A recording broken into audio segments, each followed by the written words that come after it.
Lula se solidariza com famílias das vítimas de acidente com balão em Santa Catarina. Presidente colocou o governo federal à disposição para ajudar do resgate e atendimento aos sobreviventes. O presidente Luiz Inácio Lula da Silva PT usou as redes sociais para prestar solidariedade às famílias das vítimas do acidente envolvendo um balão que caiu na cidade de Praia Grande, em Santa Catarina. Quero expressar minha solidariedade às famílias das vítimas do acidente ocorrido com um balão na manhã deste sábado em Santa Catarina, e colocar o governo federal à disposição das vítimas e das forças estaduais e municipais que atuam no resgate e no atendimento aos sobreviventes, escreveu o presidente no X. Ao menos 8 pessoas morreram após um balão pegar fogo no ar e cair em um posto de saúde, no município catarinense nesta manhã.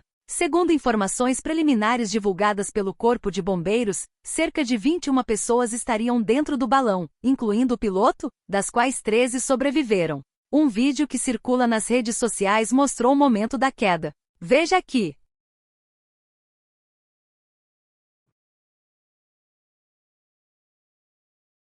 Eliane Cantanhede, jornalista da Rede Globo, sentou-se diante de milhões de pessoas em rede nacional para lamentar que os mísseis lançados contra Israel não estão matando o suficiente. Por que os mísseis de Israel destroem Gaza, matam milhares e milhares de pessoas, e os mísseis que saem do Irã e caem, efetivamente caem em Israel, não matam ninguém? Tem uma mortezinha daqui, outra dali, tem 23 feridos daqui, 40 dali, feridos. É uma vergonha. Note o tom, a estrutura da frase. Isso não é ignorância, isso é requinte de desprezo. É o tipo de fala que não se ouvia desde 1942, quando se perguntava, em tom técnico, por que certos trens não estavam chegando tão cheios.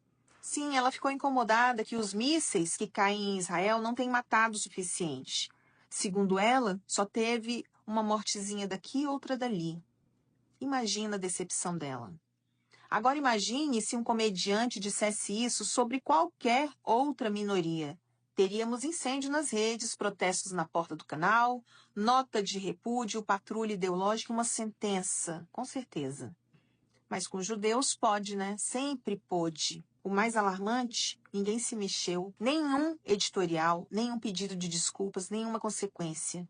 E o que essa mulher fez e o canal que a abrigou foi simples: transformaram a frustração com a sobrevivência judaica em pauta de debate. Isso não é opinião, isso é a velha doença com nova linguagem. Esse é o novo antissemitismo gourmet. Não usa suástica, não usa botas. Vem com voz doce, vocabulário rebuscado e contrato assinado. É o tipo de comentário que só sobrevive quando a moral já morreu. Parabéns, Rede Globo. Vocês conseguiram transformar uma mesa de jornalismo em um obituário malicioso e vergonhoso, esperando a próxima tragédia para fazer render a audiência. E o mais grave é saber que há públicos que ouvem isso. Agora. Um pouco tonto, mas tudo bem. Eu estou quase me acostumando a essa rotina, né? A idade pesa bastante na gente. E já foram 7 cirurgias. E eu espero que seja a última, né? Presidente, qual é a recomendação para alimentação? O que o senhor vai conseguir seguir aí a partir de agora? Ele quer que eu coma mais devagar, para evitar a crise de soluço. Por aí, o resto está liberado. Se quiser pagar um pastel para caldo de cana aí... O senhor pode comer o pastel? Aceita, vamos comer agora. Você pagando, vamos comer agora. O lanche do hospital é bom, já provamos. Já vi aqui embaixo, também é 0,800, né? Então, foi muito bom também. Essa questão dos vômitos, tem uma tendência a melhorar? Ou nesse momento olha só, fica dessa forma? Uma coisa rara, ninguém consegue diagnosticar. Já tive, anos atrás, já tive esse mesmo problema. É uma crise que dura às vezes 24, até uma semana de vômito, de soluço 24 horas por dia.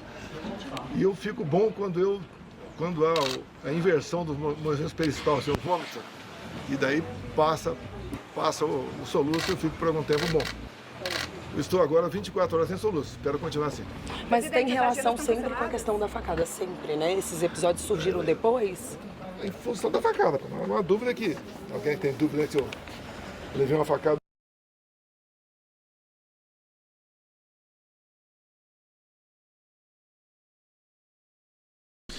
Você não odeia a Globo bastante. E eu falo isso com toda sinceridade, o Brasil só vai para frente o dia que a Globo deixar de existir, o dia que a Globo fechar as portas. E olha, não de forma impositiva, por ordem de uma justiça, não.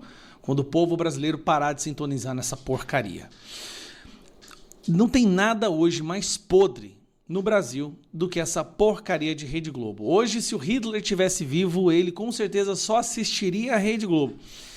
Tá tendo uma guerra onde todo mundo já tomou um lado. O mundo inteiro entendeu que Israel tá certo nessa guerra Israel-Irã. Irã é um país que conhecidamente financia grupos terroristas, é uma ditadura que está oprimindo o seu povo. O povo de Irã quer derrubar esse regime, mas não dá conta. Mesma coisa Coreia do Norte, Cuba, Venezuela.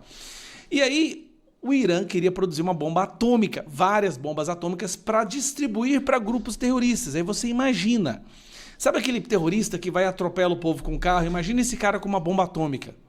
Pois bem, Israel foi lá e agiu e atingiu bases militares. A única emissora que parece que tomou o lado do Irã é a Rede Globo. Agora eu quero te apresentar um cara, antes da gente seguir em diante. Esse aqui é o Rafael Rosenzagen. Ele é o porta-voz do exército israelense, tá? Da IDF. E ele está sempre nos mantendo informado com notícias na hora que acontece, sobre como é que está a situação lá. Olha, aqui para você ver, é uma foto dele lá em Israel, bem no hospital que acabou de ser atingido por mísseis do Irã.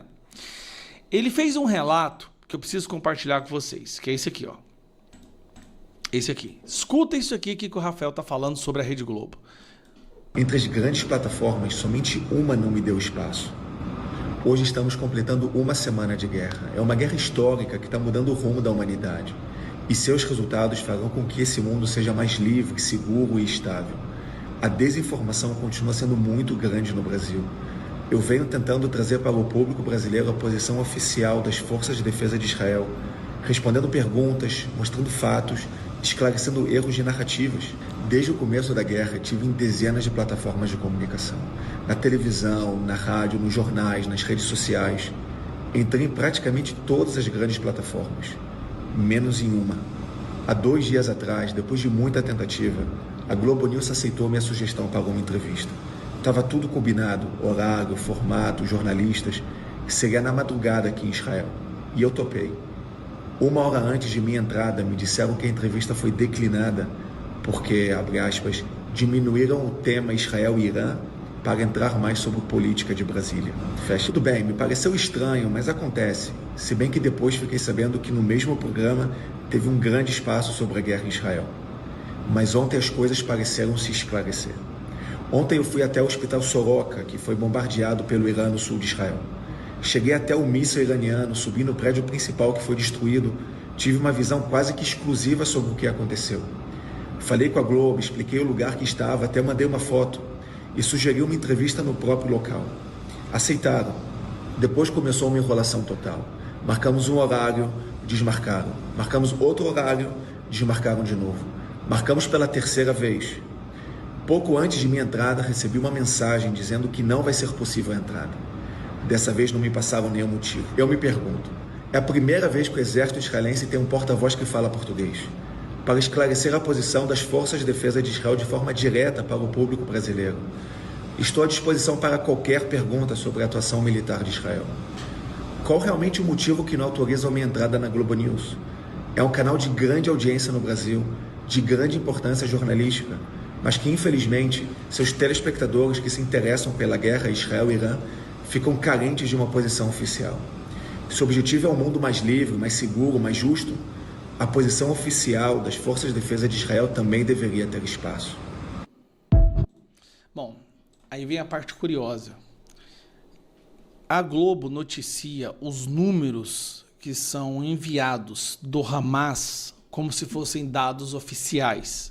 Quando você vê essas jornalistas da Globo falando que não sei quantas mil pessoas morreram, tantas pessoas morreram no ataque, de acordo com o Ministério da Saúde do Hamas. Preste atenção, o Hamas é um grupo terrorista que arranca a cabeça de crianças. Tá? É um grupo terrorista que queima mulheres vivas, que fez aquele ataque terrorista contra Israel.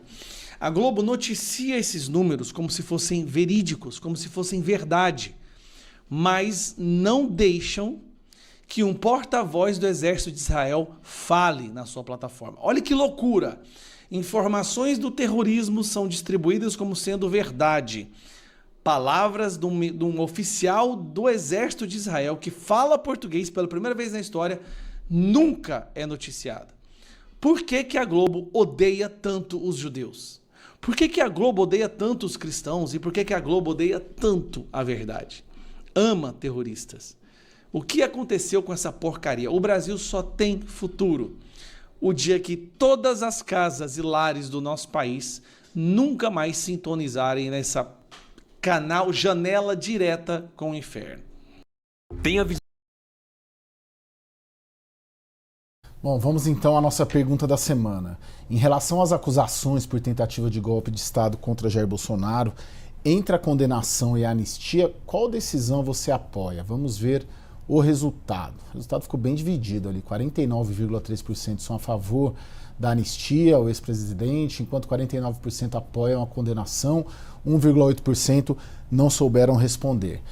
Para essa pesquisa, a Atlas Intel ouviu 2.127 pessoas entre os dias 10 e 12 de junho. A margem de erro é de 2 pontos percentuais para mais ou para menos e o nível de confiança é de 95%. Stephanie, é a polarização clássica aqui que divide a população brasileira, é isso? Empatou, né? Parece que sim.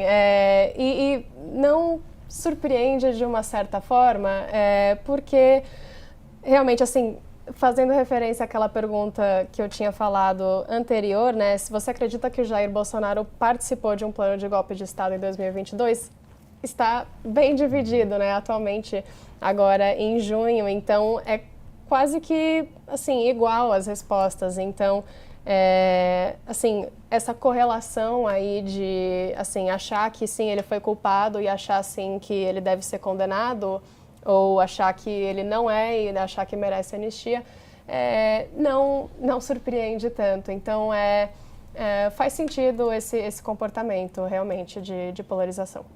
Ô Jussara, e o entorno, o bolsonarismo, a militância, já dá como certa ou tem ainda uma vaga esperança dele se livrar da condenação e da prisão? Olha, dos momentos mais sinceros, aliados do ex-presidente Jair Bolsonaro, acredito que ele já está condenado, que a participação dele, ainda que mais suave, né, aconselhado pelo ex-presidente Michel Temer a ter uma postura mais tranquila, menos combativa, e inclusive, como citou a Stephanie, tendo pedido desculpa ao ministro Alexandre de Moraes, apesar disso tudo, a certeza que Bolsonaro será condenado pela tentativa de golpe de Estado. Bem, o que eles miram agora? Miram justamente Bolsonaro ter algum benefício. A maioria deles cita que seria que diante de uma condenação, imagino que Bolsonaro possa ser condenado ali à prisão, mas vão tentar uma prisão domiciliar, que seria o melhor dos cenários diante dessa certeza de que haverá uma condenação, segundo me contam esses aliados. Bem, importante a gente citar também que o ex-presidente Jair Bolsonaro, nesse encontro, né, de frente com Alexandre de Moraes, optou por fazer um discurso bastante político. Em diversos momentos, era claramente Bolsonaro falando para fora, para sua audiência. Não à toa que dias antes do interrogatório, ele convocou as pessoas a participarem, a acompanharem a transmissão ao vivo. E ele disse, momentos antes também do início do interrogatório, seus aliados divulgaram os links onde estavam tendo a transmissão, justamente para tentar ali mobilizar nas redes sociais, porque ele sabe que aquela participação dele é um jeito também de engajar sua própria militância. Mas ele foi questionado por pontos bastante específicos durante seu interrogatório pelo ministro Alexandre de Moraes e também pelo procurador-geral Paulo Gonet, mas na maioria das vezes Bolsonaro, embora ele tenha suavizado o que aconteceu no final do seu governo em 2022. Por exemplo, ele disse o seguinte: conversei sobre algumas possibilidades com os comandantes das forças, ou seja, ele não nega que aquilo que foi dito na delação de Mauro Cid, depois confirmado em outros depoimentos, de que havia sim reuniões para uma tentativa de golpe de Estado, para discutir um modo dele ficar no governo, ele não nega, mas ele minimiza, diz, olha, discutimos umas possibilidades, um estádio de sítio, um estádio de defesa, em outro momento, outra testemunha fala que foi uma discussão sobre o GLO. Então, a sensação que deixa na participação do ex-presidente Jair Bolsonaro no seu interrogatório é que ele tentou amenizar. E outro ponto também que me chama bastante atenção, Caio, é o fato do ex-presidente, de algum momento, ele sempre falar o seguinte, tentar passar uma imagem de que ele não via crime naquilo que ele estava fazendo, que também é uma estratégia da própria defesa do ex-presidente diante desse processo difícil, em que seus aliados reconhecem essa dificuldade ali, né, dele ter reverter o cenário que já está traçado para a maioria dos seus aliados, reconhecendo que há uma condenação em vista. O ministro do STF, Alexandre de Moraes, mandou investigar a conduta do juiz de Minas Gerais que soltou o homem que quebrou um relógio histórico nos atos golpistas de 8 de janeiro. Antônio Cláudio Alves Ferreira tinha sido condenado a 17 anos de prisão e estava preso havia 1 ano e meio. Segundo o Tribunal de Justiça de Minas, o juiz Lourenço Migliorni Ribeiro concedeu a progressão para o regime semiaberto a Antônio Cláudio por bom comportamento e pelo tempo de pena cumprido. O ministro afirmou que o juiz não tinha competência para tomar essa decisão e determinou que Antônio Cláudio voltasse a ser preso. Isso ocorreu agora à noite. Ele foi preso em Catalão, Goiás. Segundo o Tribunal de Justiça de Minas Gerais, Antônio Cláudio deixou o presídio sem tornozeleira eletrônica porque não havia equipamentos disponíveis, o que foi negado pela Secretaria da Segurança Pública. O tribunal disse que instaurou o procedimento para apurar os fatos. O juiz não quis se manifestar.